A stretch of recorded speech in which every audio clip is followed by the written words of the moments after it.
I feel excited, I'm thrilled. I mean, I wish I could think of so many more words to describe this surreal feeling. I remember actually winning and walking around the stage and just thinking like, where's my mom? I can't believe this is happening. And I have to find somebody who can convince me that this has actually happened and that this experience is real. I hope those little girls know that you can do it too. Because I remember being that little girl. My mom was Mrs. North Carolina 2002, and I remember watching her in a parade. She was in a white horse-drawn carriage. She was in this mint green dress, and she was waving. And I remember being a little kid and just looking up to her and thinking, I want that to be me. And now it is me, because I believed that I could. And any woman out there can do the same thing that I did. All you have to do is work hard and truly believe that it can be you up there being Miss USA or doing anything else that you want. It's so exciting, yes. Miss America, Miss USA, and Miss Teen USA, we are all women of color. And I think that's important for many people to see, especially young women of color, to know that not only is it possible for you to be Miss USA or Miss America or Miss Teen USA, it's also possible for there to be more than one person who looks like you in those positions. I remember being a little afraid about competing because just 2 years ago, Kyra McCullough was a woman of color who had hair just like mine, and I thought, maybe there's too many of us. But I think that the Miss Universe organization showed me and showed other people that what matters most to the organization is finding the best person for that position, regardless of race or color. So know that and believe that you have a true chance at whatever you want to achieve.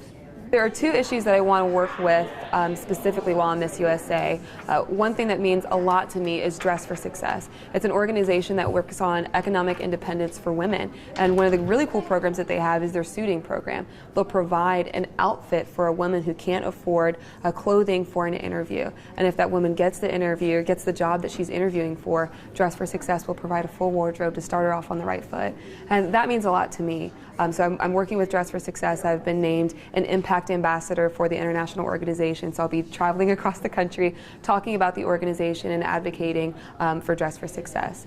Beyond that, criminal justice reform is incredibly important to me. So I did some pro bono work as an attorney and worked for a client who was sentenced to life in prison for a low-level drug crime.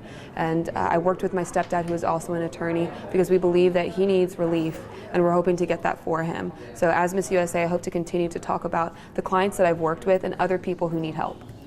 So my next step is competing at Miss Universe. It's going to be so exciting. One of the really cool parts of the competition is the national costume competition, where every contestant gets to design and wear a costume that represents the nation that they're representing. So I'm excited to design mine and figure out what best represents the USA. So I'm looking forward to that. Miss Universe will likely be at the end of this year. We'll compete in swimsuit, in onstage question, private interview, and evening gown. So I'm designing my evening gown now with Sherry Hill, our a sponsor. I'll be working on interview and onstage question, making sure I know what's going on in America and across this globe that we live in. And I'll be doing a lot more prep. So I'm excited for the competition and looking forward to representing my nation.